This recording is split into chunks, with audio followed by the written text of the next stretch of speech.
And a lot of people hit me up and ask me this, and they're like, "Oh, how do you get singers and stuff like that?"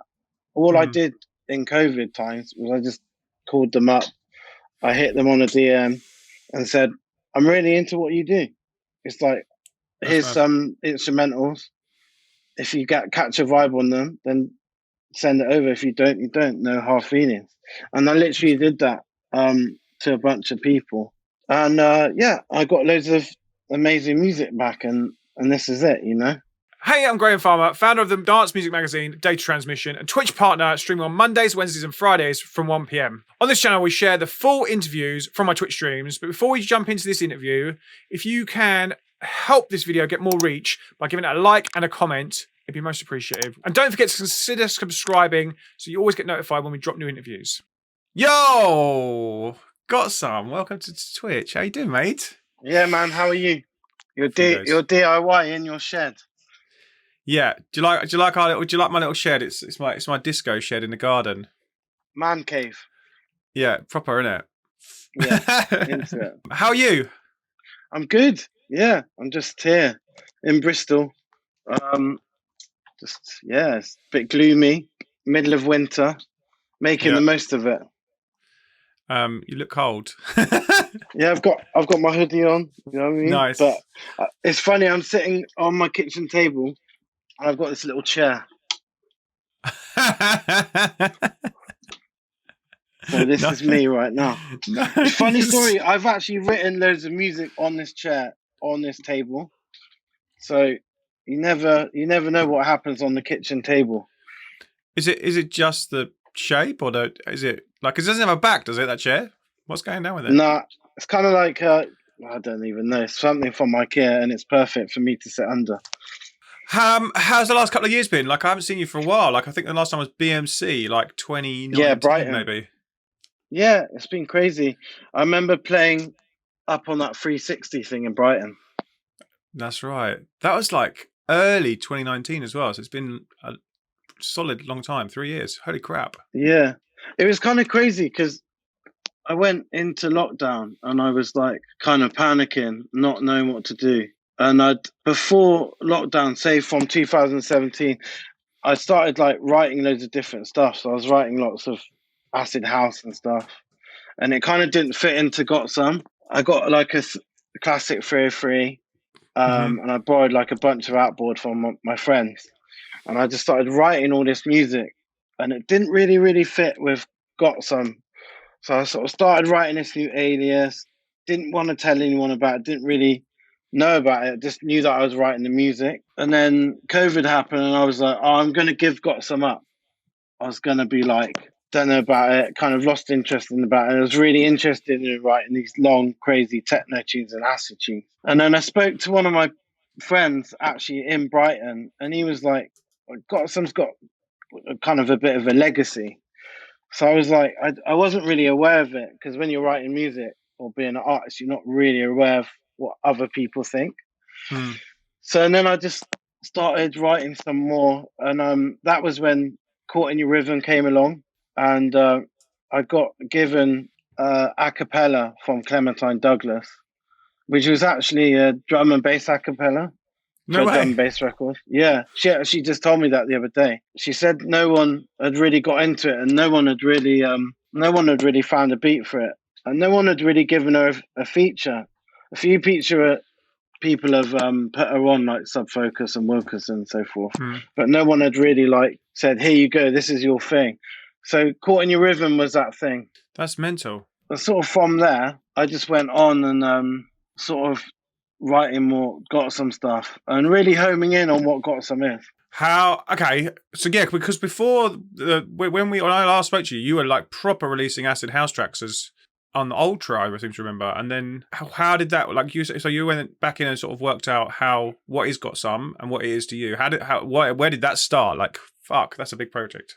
It's really funny because I just realized that what GotSome was, and also like I was writing kind of quite experimental music for Ultra, I guess. I was writing acid and stuff like that, and I don't think the people that came from GotSome really liked it and really, really got into it.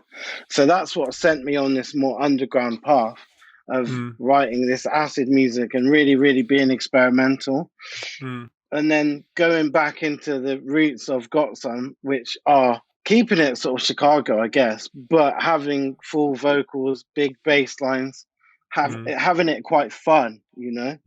And that's what sort of, when I was in lockdown and the COVID times, I just really, really focused on that, you know, on making them GotSome records. You can feel that from the releases from last year. Like I was having a listen the last few days, just getting familiar again, and there's like you can see the difference. It's mental. Yeah, it's just being aware of like what your fans and what your people are into, because as an artist, you go up and down, don't you? You really like, you are experimental. And it's whether if your fans or your crew like follow you or not, you know? And I think some artists get lost in that. That's cool. What happened? Like, obviously you've got all that other music you wrote. What are you doing with that? You're just going to keep it for yourself? I've got it. Yeah, I've got it. I've started I've got a new project. I've got about 20 unsigned records or something. And I've done loads of collabs with people in that scene as well, but I really want it to be different.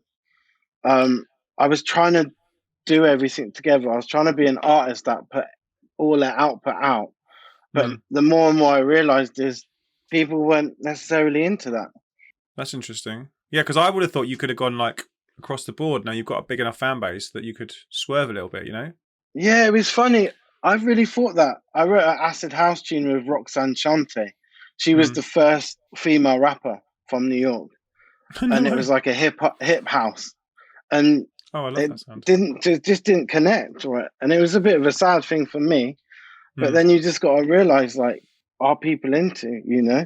And then I did other songs with Clementine and stuff on Toolroom and Shout It Back with Alex Mills, and they fully connected, you know? The audience. Oh wow, that's mad. You've done a lot of collabs. In fact, most of the ones recently are collabs. Can we talk about those? Can we talk about? Sure. I guess also the process. Like, how does that work for you? Do you sit down with them? Do you make something first and then send it to them? How does that work? Yeah, it's been funny because at the start of lockdown, I just really, really wanted to stay connected with other artists. That was really important to me. So it's really important to connect with people, work online, because when you're working on your own, it gets quite boring. It gets quite lonely, you know. So that was the first port of call with that, was just like connecting with other artists to create something new and special when everyone was locked down. I guess it's kind of like socializing. Yeah, were those connections you already had, or did you have to kind of go and find them? Some of them I had, some of them I hadn't. You know, it's just chatting online. Also being influenced by each other, you know. So say with George Kwali, I've just kind of been influenced by quite a lot of his tunes. I hooked up with Kadeko in Brighton a few times, and George was always around. So, and we always caught jokes. So we just decided to write a tune. I love his music. We've been supporting his music for ages. I'm a big fan of him. I was wondering how that happened. Yeah, that's cool. Yes, it's crazy. He actually took a little break, and I just believe he's just started producing again. So hopefully we'll see something new from him. That's cool. What I was going to ask you before we even start is, all the gang in the chat. So this is a lunchtime stream. We're big fans of the old meal deal. You know, the Tesco, Sainsbury's, Subway. Do you have a go-to meal deal? I'm a meal deal guy as well. Yes, sir! But the thing is depends how rich you are. If you're really poor, I'm really poor at the minute, you go for the Tesco meal deal. Yeah. But if you're a little bit not poorer, you're going to go Marks and Spencer's or even Waitrose, or even go to the deli on the corner and get the quiche and salad and whatnot, you know? What do you have a go-to option from Tesco's? The go-to one is Marks and Spencer's poached salmon with watercress. Ooh, no way. That's the go-to. But I don't know if it's in the deal. I don't know. You know, if you're going really, really cheap, you just got to go for a ham and cheese or tuna. Yeah. If you're, or the club sandwich at Tesco's. That's in the £3 mega deal. My Tesco in the mega deal was always the breakfast triple, like It's just so isn't it? so unhealthy. Like It's big just the white salt content in there. white bread, blooming sausage and bacon. Oh man! But now I'm down to the soup or the salad, and that's about it. That's it. Yeah, that's what I'm on the boiled egg and brown toast at the minute, and then a little bit of avocado on the side. That's nice. That's cool. What are they saying? They're saying, yeah, the post of Bristol restaurants. Oh yeah, I do. If you follow me on Instagram, at GotSome DJ, I usually put loads and loads of places, all the cafes, all the restaurants. I've got a little like story thing. It's got some grub or grub with got some. Nice. So make sure you check that, and it's got all of the Bristol spots in it. Nice. Are you always lived in Bristol? Or you grew up there? I grew up in Bristol. I'm born in Bristol, and then I moved to London when I was about 18 to go to university, and I stayed there for 3 years or so. And then I sort of been coming backwards. I've been with girlfriends and so forth that have been in London, so I've sort of been there and backwards. I thought we'd play some music this afternoon and play some of the recent releases and get some music in, because we can play music, so we're all good. We don't get takedowns. Yeah, exactly. Amazing. That's what Twitch is for, right? So I thought we'd kind of go backwards and then come forwards, if that's cool. Yeah, fine. I wasn't going to go as far as back as Caught in the Rhythm, but do you want to play that one since we talked about it? Yeah, do it. If I switch to here, there we go. We can actually play this. This is Caught in the Rhythm with Clementine Douglas. So you made this during lockdown? Yeah, right at the start, actually. I believe I did it in the March of lockdown. I did it on this table, literally. No way. Right here. She sent me a cappella, and I literally just whacked it on there and just had a bass line and some skippy beats. Literally wanted to make it like a GotSome tune, real simple and hypnotizing, and that was the vibe. Did you go back and listen to the older stuff just to kind of refresh where your sound was and where it kind of deviated, or did you just kind of have it in your head? No, I think I just deviated by doing all the acid stuff, because that was what I was feeling, you know. That was the vibe. Well, let's play this. Let's get into it. Yeah, straight, yeah. I'm caught in your rhythm.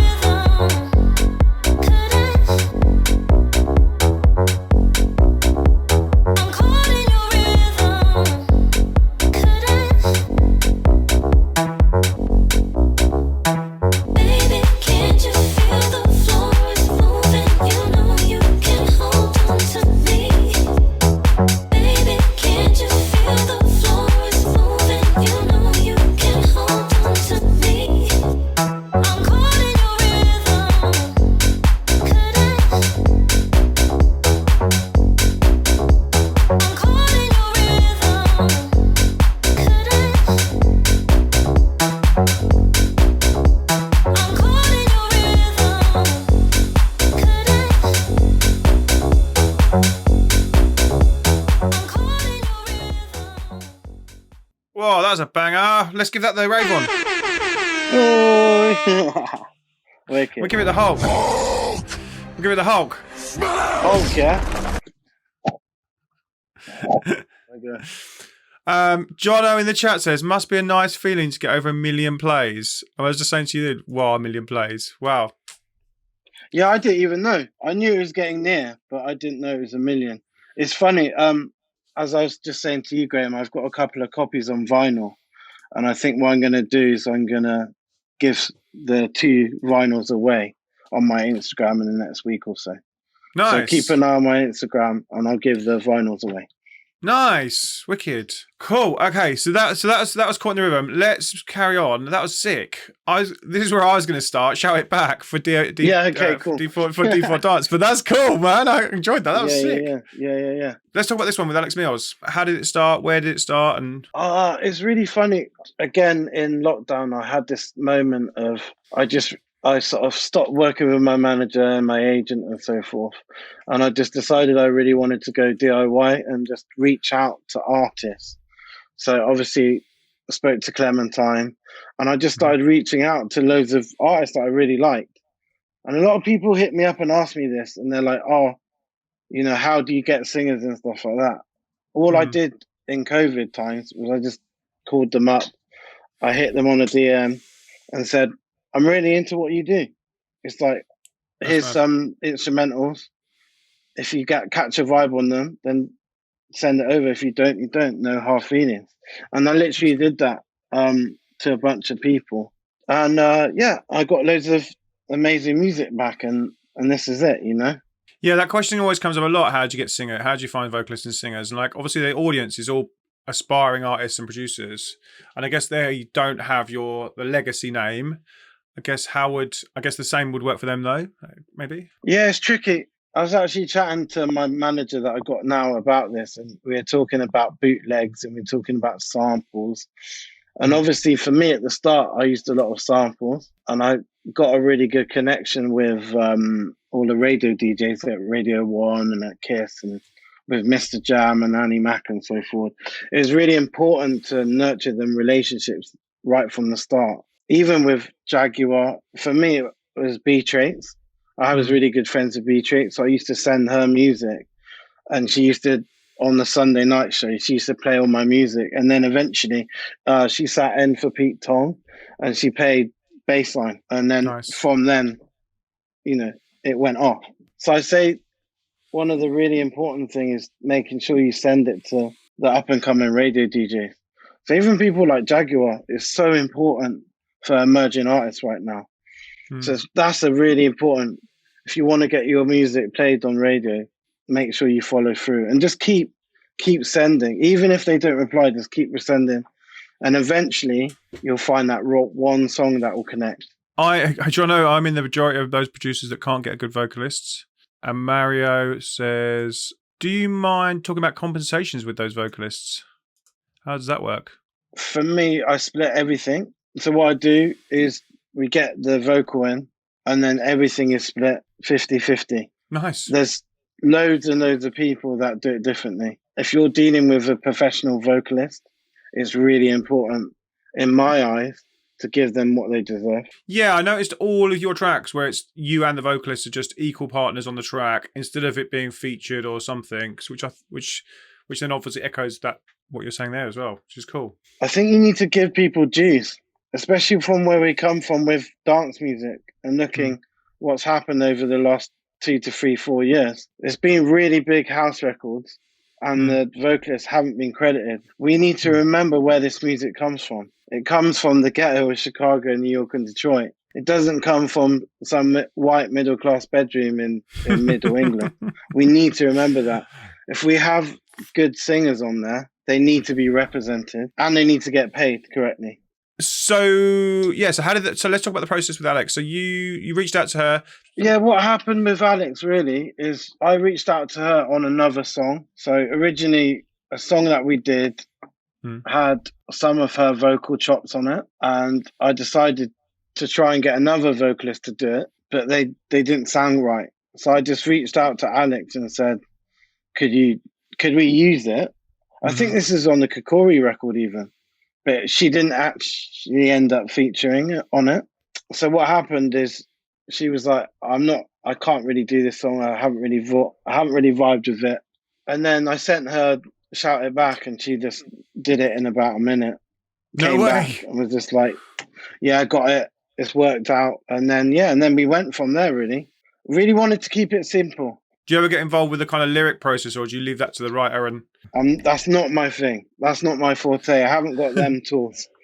Yeah, most recently I've actually started working with top line writers as well. So what I'll be is there'll be a singer there and a top line writer. It's a proper process now. Yeah, that's mad. Is that on the current release, or is that releases that are coming out? Yeah, like moving forward. That's what I'm doing for the newer stuff. But I guess that's the process I'm going through now. I can talk about that a little bit later, I guess. Yeah, that's cool. Well, let's play Shout It Back. Let's play this. Baby, show it. Tell them others you ain't come to play, and you ain't gonna shine no other way. So shout it back if you feel it, back if you feel it, back if you feel yourself. Baby, shout it back if you feel it, back if you feel it, back if you feel yourself. Oh, baby, shout it back if you feel it, back if you feel it, back if you feel yourself. Baby, shout it back.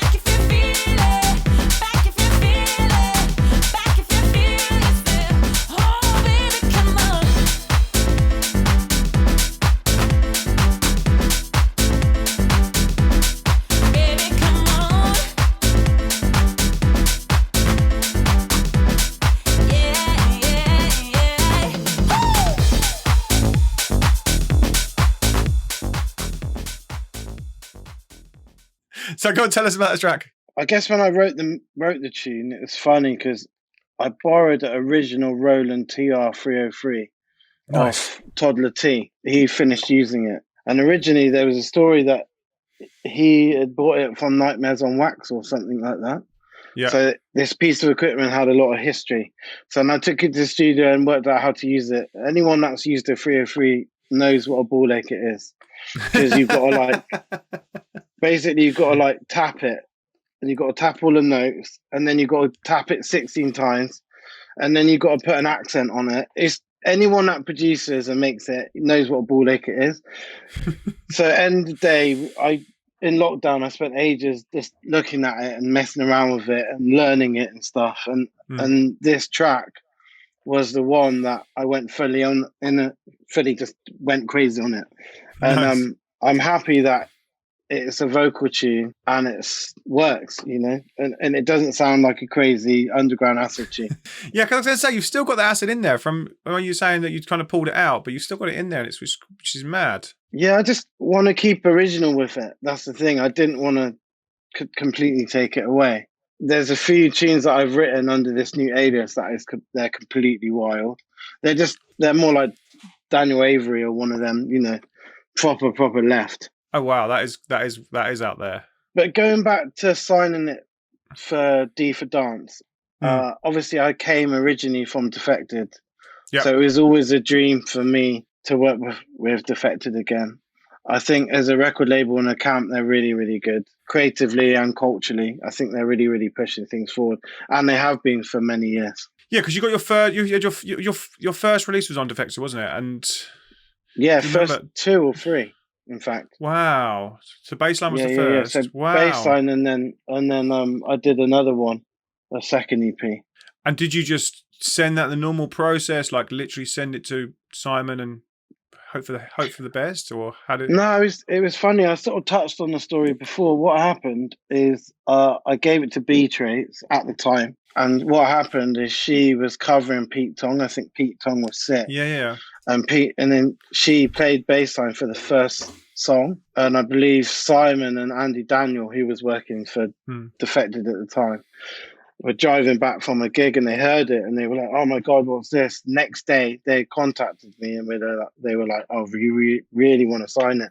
It's funny, before it was under a different name. It wasn't GotSome, it was under another alias, and a lot of people had it and no one had listened to it. No one had paid any attention of it. And it wasn't until I changed it to GotSome and then I gave it to B Traits, and B Traits played it at that time, and then people worked it out and they were like, right, we're into this. That's mad. That's mad. I didn't realize it was unsigned when you gave it to. I thought you kind of just it was signed and it was there and it was like, and then you gave it to Beat Traits and she kind of blew it up that way. But no way. That's mad. The song was written 16 months before it was played on Radio 1 actually, to be saying that, B Traits had played it before on her Sunday night show, but it wasn't until the big Friday night Pete Tong one that everyone was like, wow, what's this? That's mental. I wonder, because I wonder if that could still happen today. First thought is. Yeah, I was thinking about this today. I don't know if it would, because the way the mechanics of the industry work now, and the fact that Spotify, when this came out, there wasn't a big Spotify thing. Spotify was just starting. So now it's more like you sign a record, you get a date that it's going to come out on Spotify, and then it's played on Radio 1 or it's played on Kiss or whatever. It's very rare now that you have a tune that's unsigned that's played like months before that it goes on Spotify. Just because of social media. Yeah, I remember back way back. It was on, like, people would put them on SoundCloud and put them public on SoundCloud, and then they'd get found, and then they'd take them off, and because they'd been signed. Yeah. And then you'd have signed like radio. But yeah, I reckon the equivalent today must be like an Instagram play or a TikTok play, and it kind of blows up that way, I guess. It's really funny. I've been talking to a lot of my peers about this, about social media and about the way that music is explored and found, the positives and negatives. And I think it's really important to ask your followers, for me, I come from the time of before Instagram, And for me, social media is, on a negative, it kind of kills culture to a certain extent, in that you can't just find something completely original and just put it out there. I feel like, I don't know. I'm interested to what you guys think about this. What they're saying, they're still there's a bit of a delay. They're still chatting about whether it can happen on Radio 1. It nearly happened with Jono, who said Charlie Hedges nearly played his track, but never ended up playing it. Great. That's really good. Are was still interested in a track after it's been played out? Yes, definitely. They definitely are. Yeah. Loads of tracks have been signed that way because they've given it to a bigger artist to play first, and then. Yeah, there's even been some times where you put a tune on Bandcamp for like 2-3 years, and then someone will pick it up and they'll be like, "Oh, I mean, there's that Oats or whatever they're called. What they're on the A list on Radio 1. I had that on Bandcamp 18 months ago. Oh yeah, Odin and Fatso. Exactly. Jamie Royer blew that track up last year because he played it. So that tune has been on Bandcamp for like 2 years. No, I didn't realize that. Signed to a major. So to answer your question, yeah, it can be blown up like that. So would Spotify crucify you if you had a tune played on BBC Introducing? No, I don't think so. No. It's really important to get your tunes to BBC Introducing. I think that's the best way right now. Yeah, because essentially Spotify, they're a business, so they want streams and users on their platform, and they want people using the platform. So the more heat it's kind of got, and the more kind of things you're going to push, then that's basically bringing users to their business. I think it's really important to give your tunes to radio, but also like if you've got a chance to self-release them, it's really good to get your tune played, say on Jaguar, and then the week later be able to self-release it through Spotify. If I was coming through now, that's what I would do, I think. Really? That's mental. It's quite hard, like, trying to really, really be on these big labels if you're unheard of. You're really going to have be backed by a lot of people, like a lot of DJs or a lot of radio DJs and so forth. But I think if you can do it yourself, that's amazing because you've got all the control. You own the masters. You own everything. You don't answer to anyone. Build your own playlist and your own numbers and your own streams. Everything. Yeah. But it's quite important for people to hear it. So it's quite important to have people like Jaguar and people in your local areas on BBC or KISS or whoever, even pirate radio stations, even more importantly, to play your music. But then to be able to put on Spotify, it's quite a cool thing to do, no? I just think it's really key to get your process from making a song to giving it to certain mentors. It's really important to have a mentor. Like when I was growing up, I was lucky enough to have a couple of mentors within the industry, producers, DJs, even some managers. So it's really important to ask them questions because people just want to give you, they want to talk to you. It's really important. But to look at your process of going from into the studio to letting people hear your music, whether it be on the radio or putting it on YouTube or on Spotify, or SoundCloud, sorry. Who were your Skeleton Keys? Who was your mentors? That's cool. Yeah, cool. I had many mentors. I've been lucky. Being from Bristol, my first mentor was a guy called Daddy G from Massive Attack. No way. Yeah, my mum used to work with him when I was a kid, so I used to chat to him and I used to give him music when I was really, really young, and he used to tell me what he thought. And then drum and bass guys, all the Full Cycle guys, so Ronnie, Dye and Quest, the guys from Kokini were really, really good friends. I've been really lucky, and then I moved to London to go to university, and I started working for a record label called V Recordings. It's a big drum and bass label. And I worked for Brian G, Jumping Jack Frost. My first job working for them was to look after a Brazilian DJ called DJ Marky. He joined us on the stream in December. It was really cool. Oh wow, he's an amazing guy, Marky. He's so nice. But also, like, that was one of my mentors. When I was growing up, I used to write drum and bass, and I used to give it to him. He used to be like, "I like this. I do it like this." Even if your mentors don't play your music, it's really important just to get their feedback and get their vibe. Let's play another track. So let's jump in. The next one you had out was one with George Kwali, In The Dark, which is on Toolroom. So let's play this and we can then talk about it afterwards. No, I never trust broken promises.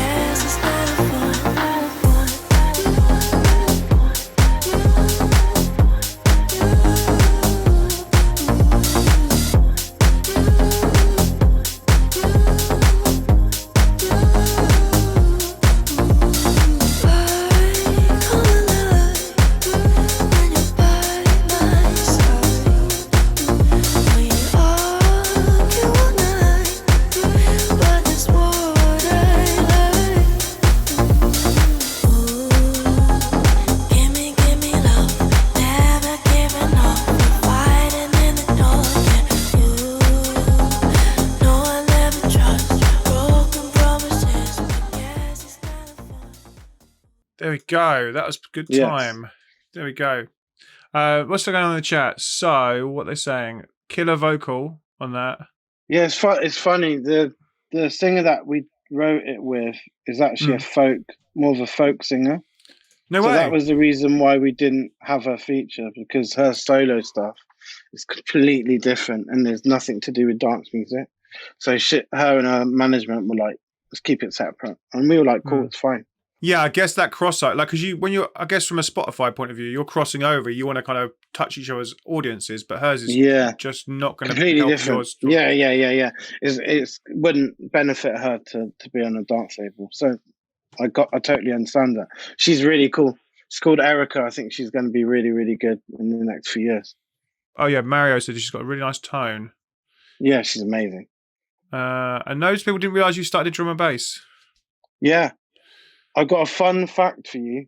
My first release was on DJ SS's label, and it was with a guy called Example, not the rapper, Eli Brown.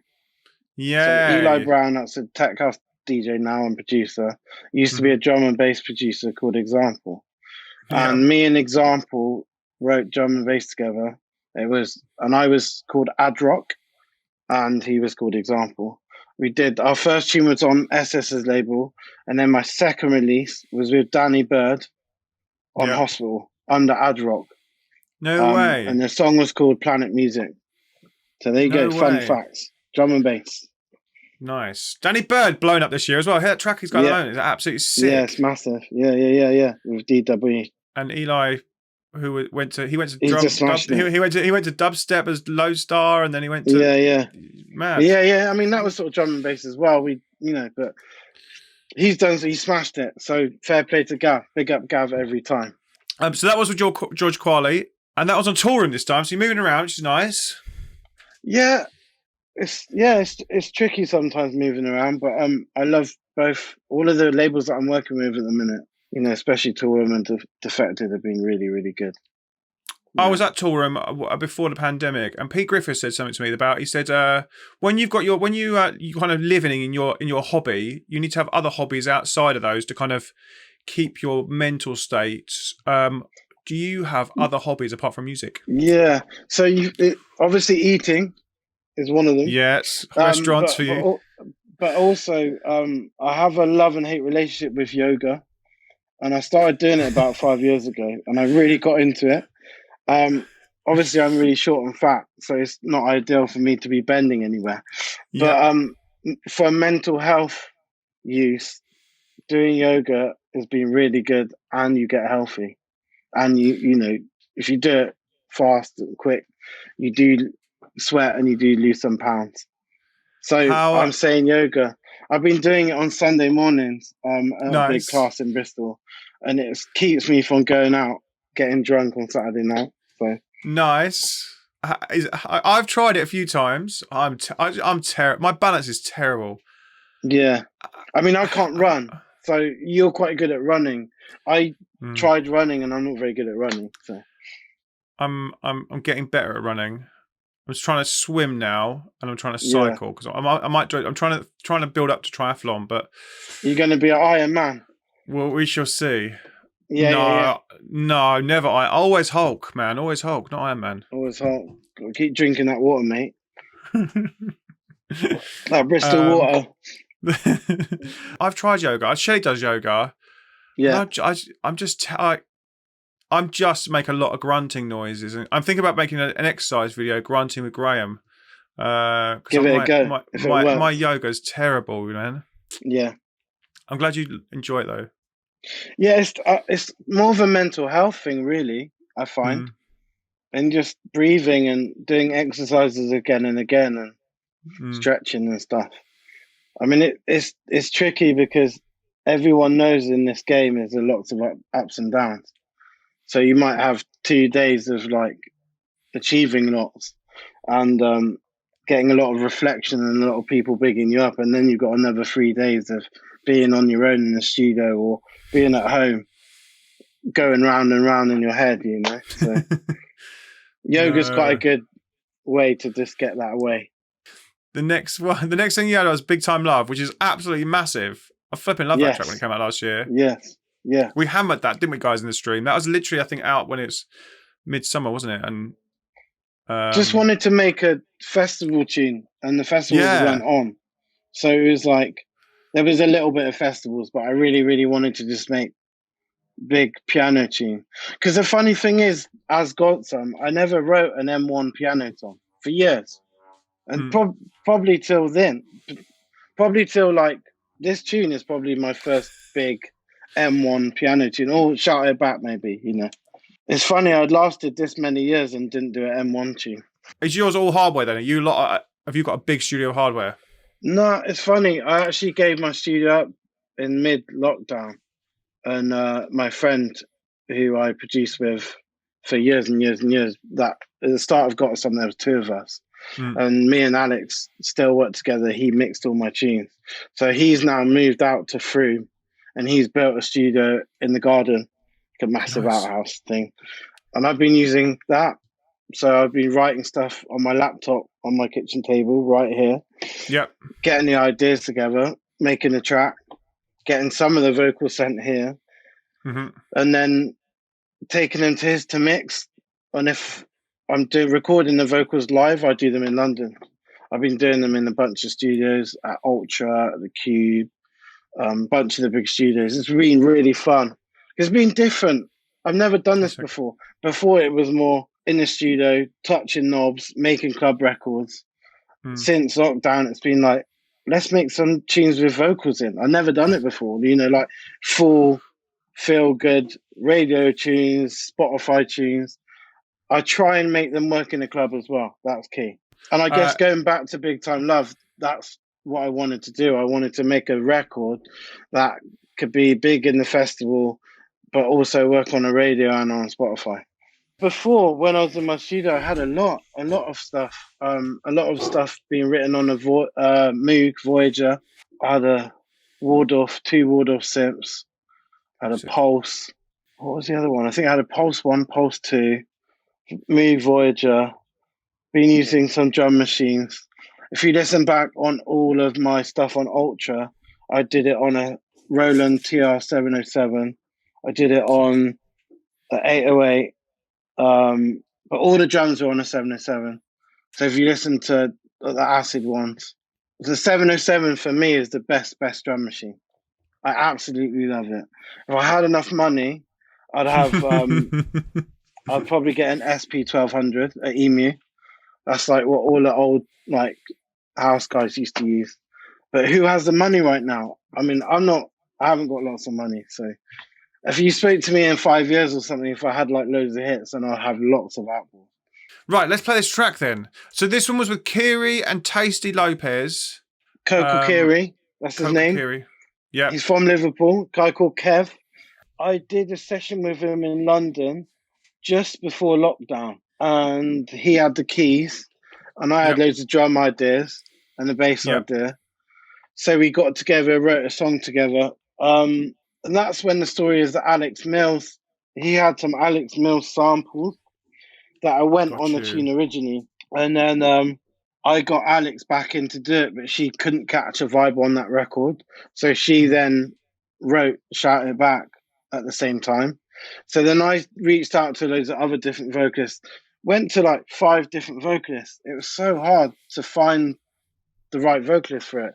Sometimes you write a record and it's like a needle in the haystack trying to find that right vocal to just sit together. And that was it. And then eventually we found the vocal and Tasty Lopez came along. It was really good.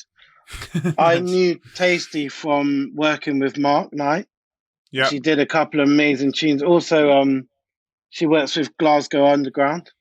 You know, what's the guy from Glasgow Underground called? Kevin McKay. Exactly. Yeah, she's done a couple of amazing tunes with him. So I reached out to her and she just came through. Amazing singer, amazing writer, wrote it all herself.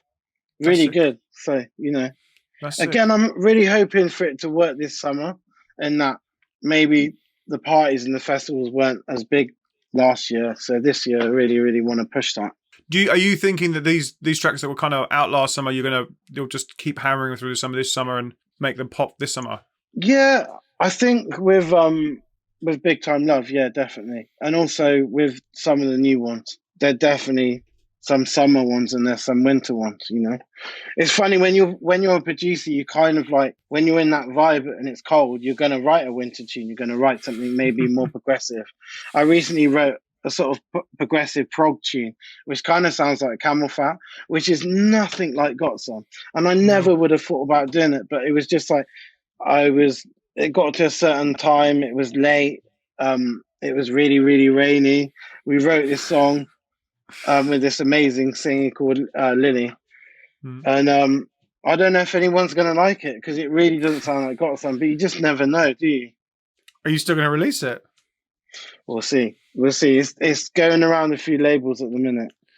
I'm guessing you, because you're saying you write stuff that's like that's darker in the winter, but then obviously it's the signing process and the demo, the signing, then the kind of ages. Yeah, it's going to take ages, but then it won't come out till maybe the following. If you want it to be a winter track, then it'll have to come out the following winter, which is mental. Yeah, but when you write a song, you're influenced by what you're surrounded by. So if you're like on a desert island, you're going to write you're going to write Nine Toes, aren't you? Yeah. But if you're in a shed and it's raining, you're going to write a moody Camel Fat. Yeah, exactly. or you're going to make a crazy club tune. But it's really important to know what you're surrounded with. Let's play this record.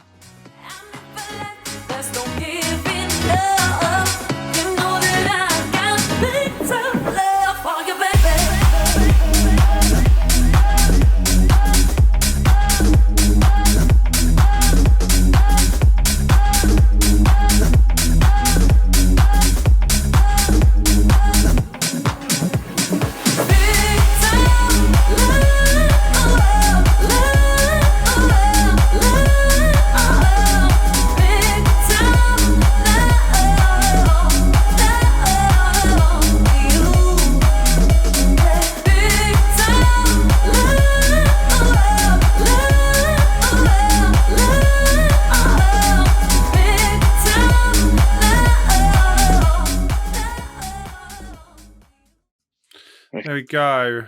That was big time. Yeah. Again, it's a tune that I never would thought about writing before.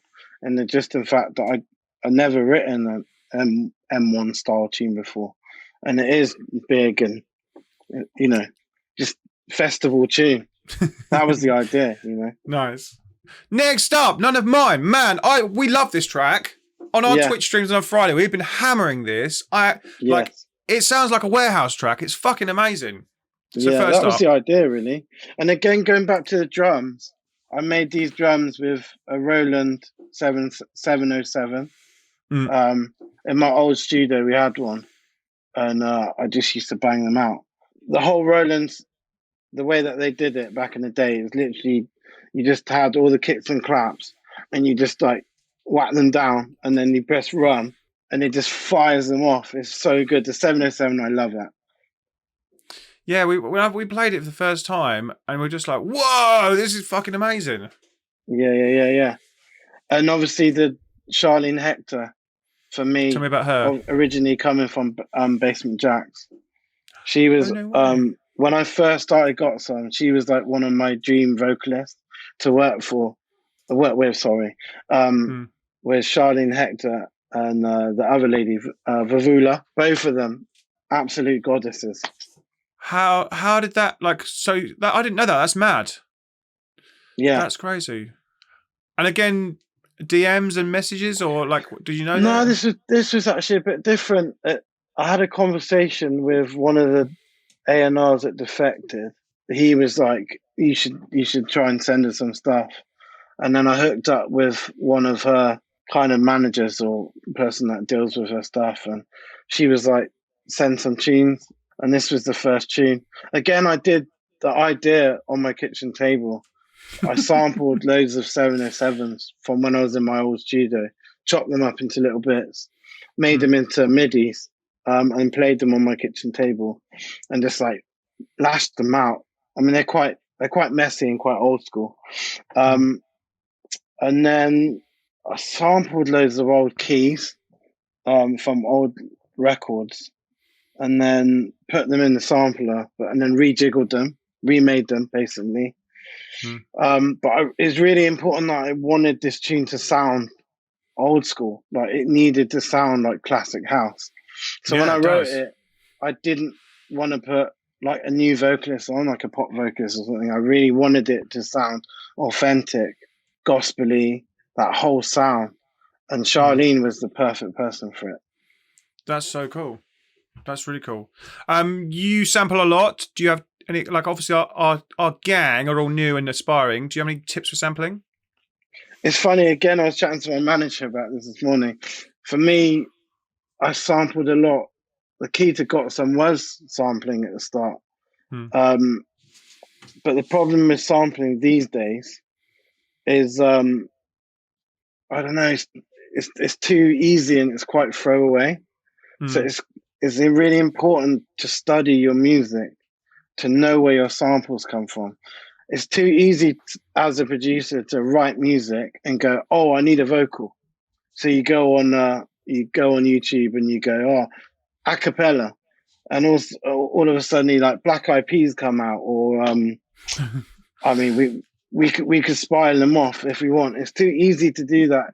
It's really important if you're from hip hop or from grime or something to put something that really means something to you. It's funny because before I was doing GotSome, I was DJing in bars around Bristol, and I used to play all of like Black Eyed Peas, and I'm just going to keep spelling that name out. But I used to play all that, and it wasn't necessarily cool. Do you know what I mean? But I paid my bills and stuff like that, and I did it. But for me, when I choose to use samples, I choose them because they mean something to me. I remember when I was younger listening to this record, and now I've made it into a house record, you know? And that's the process that I go through. I don't go, I've written this amazing house beat, it needs a vocal, because that's just too easy. It needs to come from the heart. That sample needs to mean something to you as a producer. I don't know if that makes sense. Yeah, massively. I mean, going back to the sampling thing, it is quite important to me because this music is dance music. This music is sampled music. That's where we come from. So let's not forget that. But I think my point is, and also speaking to a lot of my peers on Twitter and Instagram, everyone who's been in the game more than 2 years, we can sort of speak about this. In that it's really important, if you use a sample, it needs to represent where you are, and not just be a smash and grab, like let's put this song out. And I think that's quite important to me. Next week I'll come up with a bootleg, and everyone will be like, oh God, GotSome's done this cheeky bootleg. But if you hear a bootleg from me, it's used a sample that has really influenced my life, and that's what's key. Are you a fan of the cheeky bootleg still? So I got two stories. My last proper cheeky bootleg was Kanye West, Fade. No way. That was my last proper bootleg. Yep. If you remember that, it did its thing. And then the following one was called Pump It Up. Don't know if you know about this. No, tell me about it. I wrote a song called Pump It Up. It was on the circuit. I sampled the original soul vocal from a band called the Black and White Brothers, original soul record. I made it as a bootleg, gave it to a bunch of DJs. Annie Mac picked it up, played it up everywhere, and then went to get released. And then I found out that someone else had bootlegged my bootleg. No way. Yeah, not mentioning any names. That was the last time I used the sample.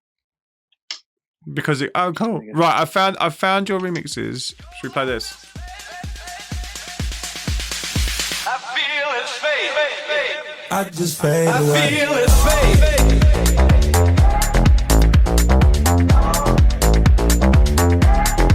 I feel it.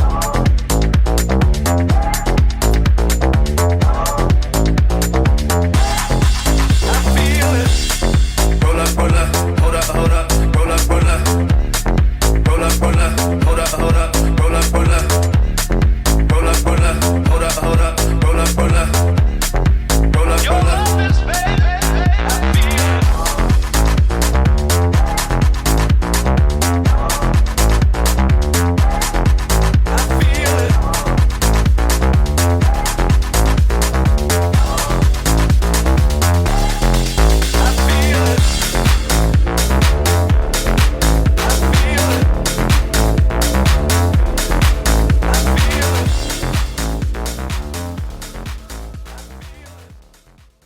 7 years ago. Wow, crazy.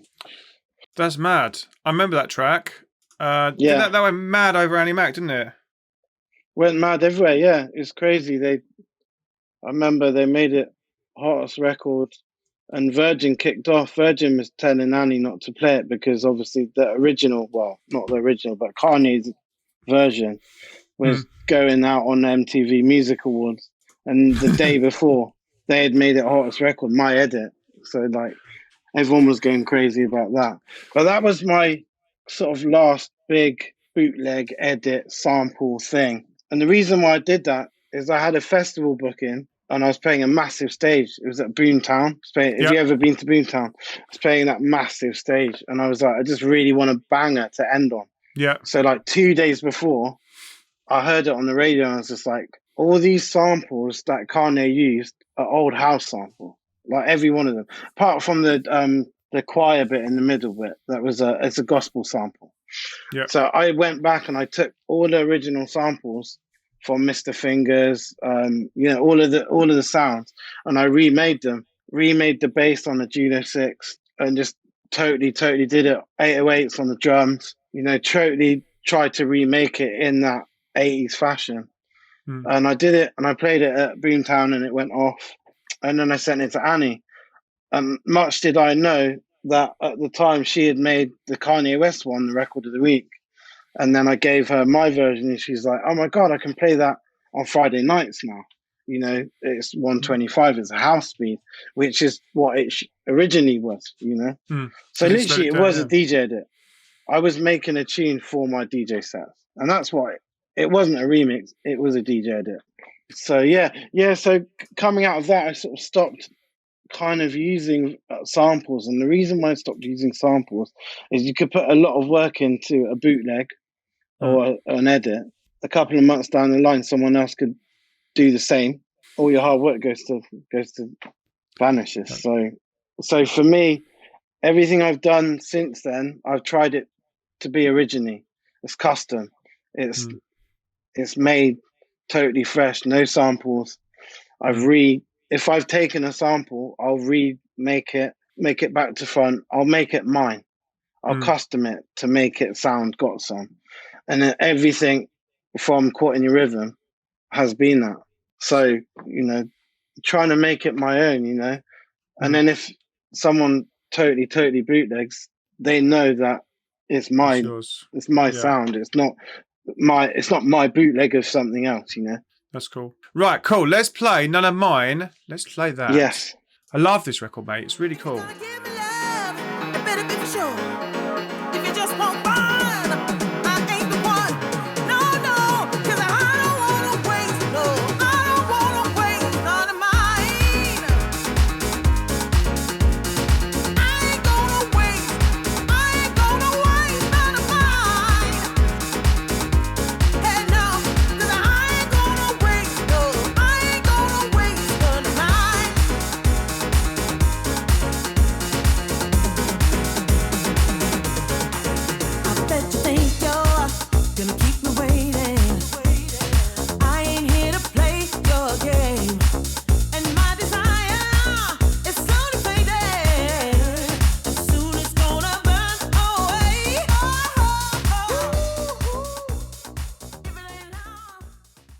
That's a big track. Yes. Yeah, man. Just trying to make something for the club and for Spotify and for people on the radio. And that the drums are fat, the bass line's fat, the vocals mad, but also not totally heads down, which I was kind of doing before. Do you have to think about all those options now when it comes to making records? Yeah, it depends. Like when it went into lockdown, we had all of the clubs taken away from us. Like the whole idea of going to a club, dark club, listening to underground music. So the main thing for us, if we're going to carry on going and we don't have, this is my main source of income. So I wanted to make music that was going to be able to go everywhere for people to listen. That was my thing.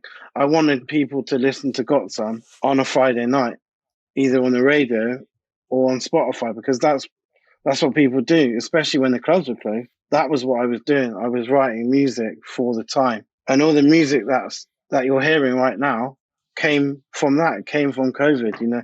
But I wanted to be true to my roots, and that I wanted bits of acid in there. I want there to be big bass lines, but also I want there to be vocals for people to sing along to. Like if you're, you know, you go and you're in your car, I want you to sing along to it. Before, it might have just been too underground and you just be on in the club, you know what I mean? So I really, really wanted to make tunes for everyone to get down to. Now the clubs are opening again. Do you feel like you'll kind of mix it up, and some for Spotify and some for the club, some heads down, or will it just? It's funny you say that, because obviously I made this underground project throughout the lockdown, which was straight up head nodders, just grimy. There's something to go right in the club, and I've got all that music. I don't know if it sits with GotSome. I don't know. I'm not sure. Only time will tell. But recently, coming out of lockdown, I've started working in London with loads of new singers, loads of songwriters and stuff, which is something I've never done, and I feel really, really into it. It's really exciting. I've hooked up with a new manager who's really, really in the mix with songwriters and all the amazing singers out there. And we've got so many amazing singers in the UK right now who are like, some of them are up and coming, some of them are older, but they're really good. They sound really good. They sound better than sample. So for me, I'm in a position to work with them. So it's really important for me to explore that, because it's something I've never done. So looking forward, that's what I'm doing. I've got some amazing tunes lined up with some amazing UK artists. That's sick. Again, coming on the same bunch label, Defected, Toolroom. I'm literally making them right now. So I've got a tune coming out in March. I can tell you a little bit about that, a sneaky little bit. So Mr. Jam was playing a classic garage set, and I kept hearing this old classic garage tune, and I was like, I kept hitting him up, and I was texting him. I was like, oh my god, what's this tune? I'm gonna find it for you now, so maybe you can play it. Play a little snippet of it. Let me find it. Okay, so the song is by Somore or Somore, and it's I Refuse. There we go. Here we go. Should we play this? All the garage crew's gonna know this straight away.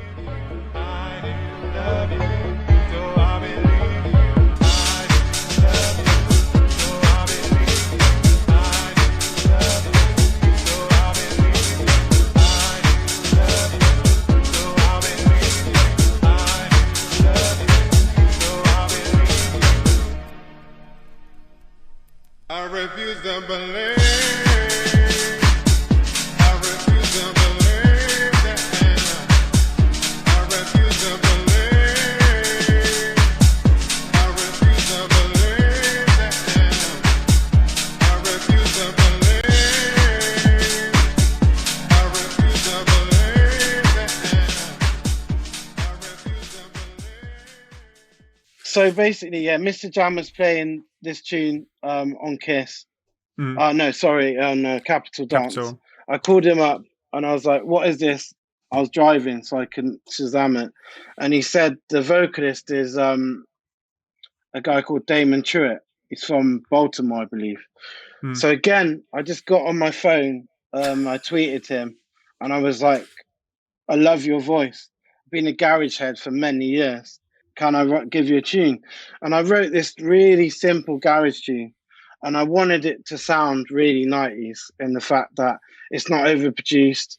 I didn't want there to be loads of vocal layers. I wanted it to be really stripped down and even a bit off, like a little bit not totally in tune, because them old garage tunes tip top in that way, and that the production on it was a little bit left, you know?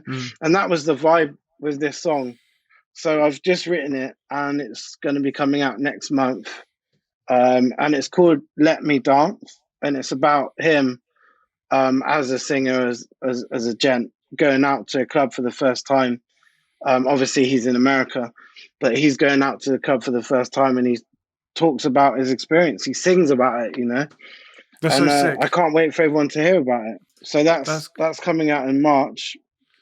And then I've done a collab with Cheney, which is signed to, he's on Edible, and on Toolroom as well.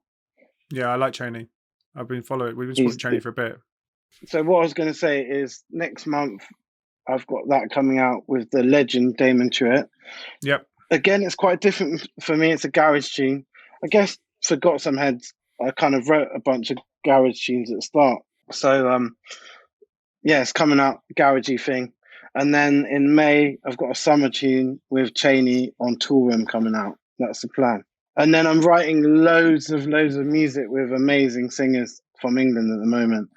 So when they get finished, they're all going to come out. And then you've just had this remix out on, which is remixing Funk Cartel and Ultra Nate. I love the Funk Cartel boys. They're so on it, and they're so nice lads. Yeah, talk to me about this. Talk to me about this remix. Talk to me about Where the are when they you take on actually remixes. from? Where are they actually from? I think London, because they do the Thunder parties in London. Oh, I didn't know that. Incredible, amazing. A friend that works at Skint, the old breakbeat label, hit me up, and they were working together, and I just took it on. I liked the vocal, obviously. Alternate, absolute G from back in the day. So yeah.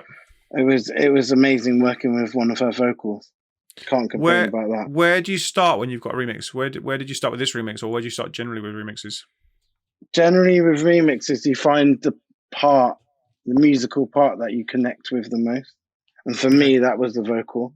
I was like, I could put one of my instrumentals and just put a vocal on, and I felt it would work and it would be amazing in the club. And for me, it was really important to get a really good bass line, but also keep the funk and disco element. And if you listen to it, you can hear the funk and disco. And then I try and put a little GotSome acid at the end.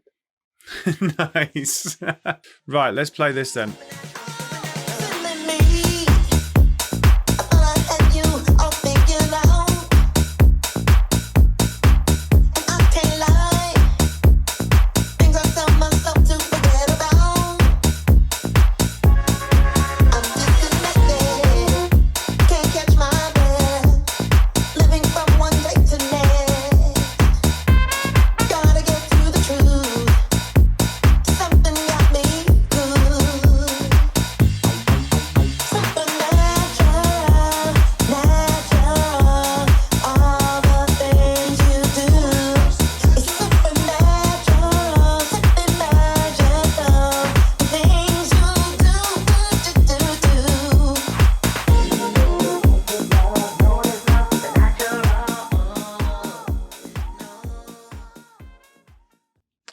That was so cool. Yeah, the acid at the end. That's sick.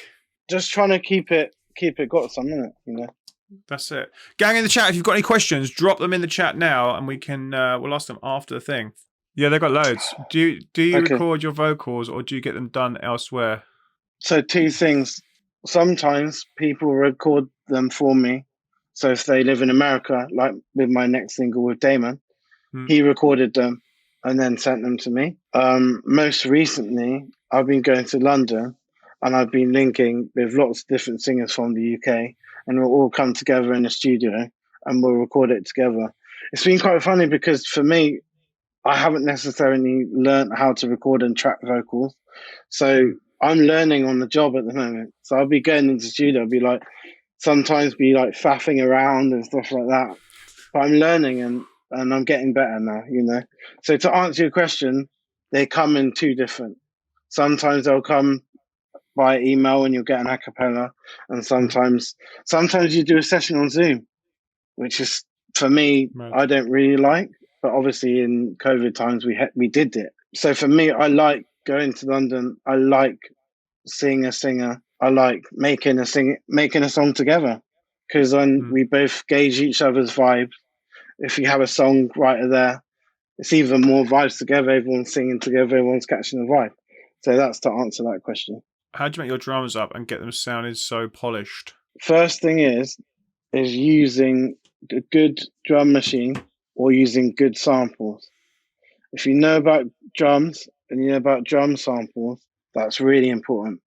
So if you guys use Splice, you need to know what drum, like, I mentioned a few drum kits, like a 707, 808, 909. They're the original Roland drum kits, which most house music was made from. So what you got to do is you got to go and find those samples. If you're lucky enough to find a machine, spend a day in a studio and just record loads of drums, and then you have them in your sample library. Another thing is just compress them really well. It's a good compression. It's great. I use a drum compressor. It's a plugin by Plugin Alliance, and it's called the Black Box. And I put that on a drum box, and it just smashes it. If you listen to all my drums, they're always smashed drum bus, black box compressor. There you go. The next question was actually any plugins you've been using a lot recently. So that's answered that a little bit. Yeah, and Shaper Box. There's a plugin called the Shaper Box, which I'm really into because you can get really, really interesting grooves.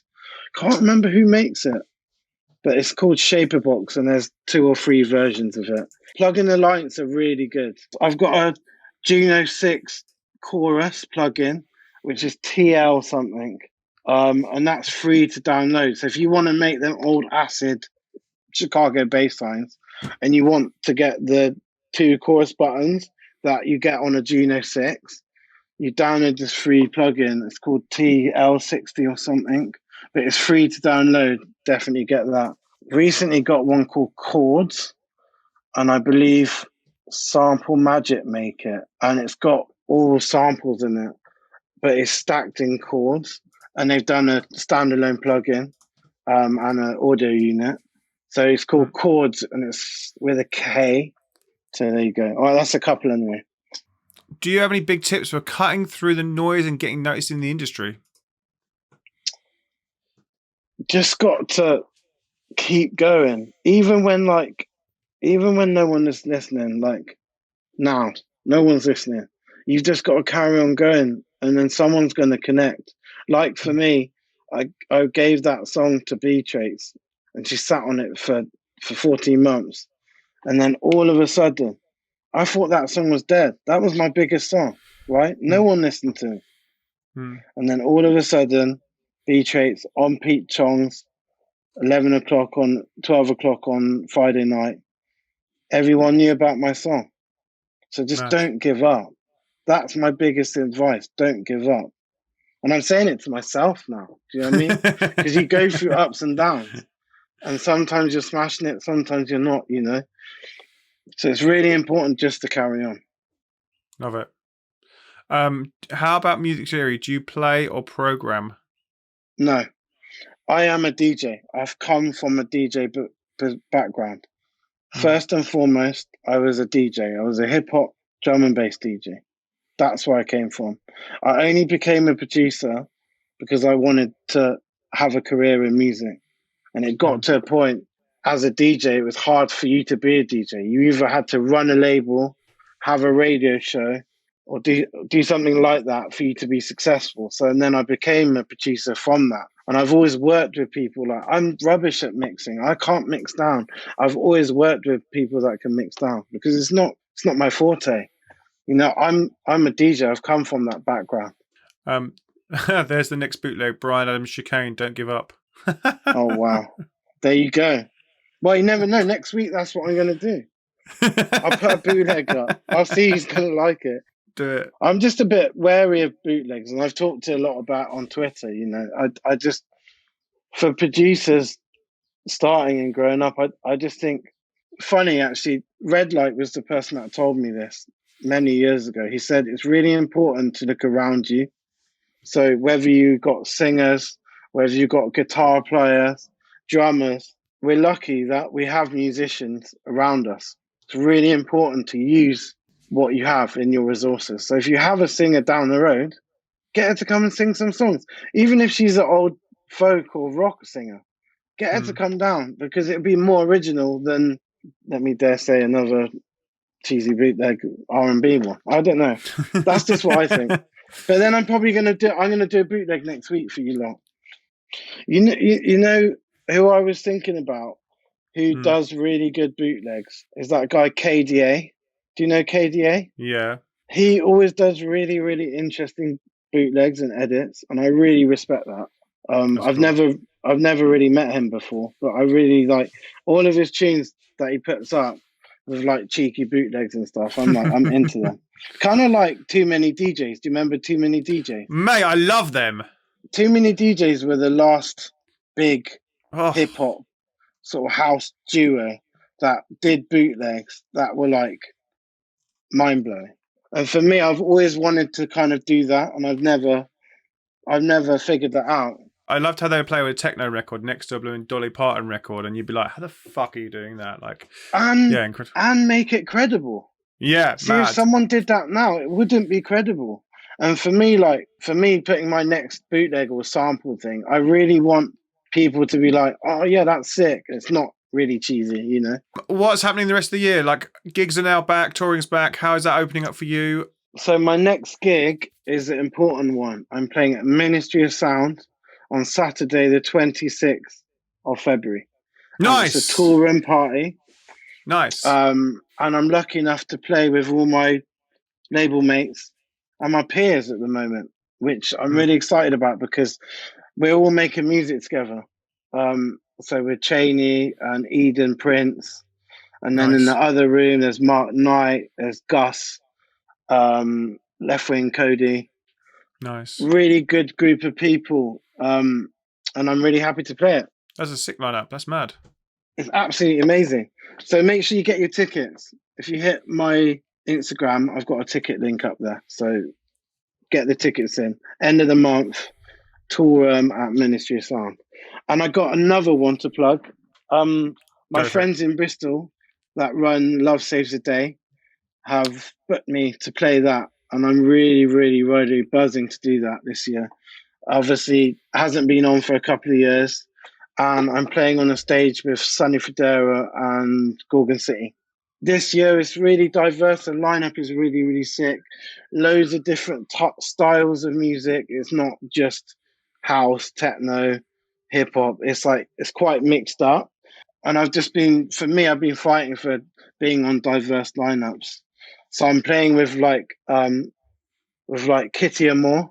It's kind of, she does like Afrobeat and stuff like that. And I'm playing. I saw her with, at Defected. She was amazing. Yes, very sick DJ. Yeah. And then I'm playing with Heidi, and then obviously Gorgon City and Sonny. And so for me, that's a really, really dream lineup. And it's in Bristol. You can't mess with the home crowd. That's sick. Yeah, it's such a big lineup. I saw the flyer for it. Have you played it before? Yes, I have. Yeah. I played a few times. So I'm like proper buzzing about that. I will say it's my friend, so it's really good to support the vibe and what they're doing. And they've been doing it for 10 years now. No way. I remember the first one. Shit, where did that time go? Holy crap. Yes, it's proper mad. But yeah, things are coming in. And again, it's funny, coming out of COVID, I haven't actually got a new agent. So at the minute, I'm just doing it all sort of myself. So it's quite rewarding as well, though. So if you're a promoter and you wanna book me, reach out. Yeah, do it. Let's go and play.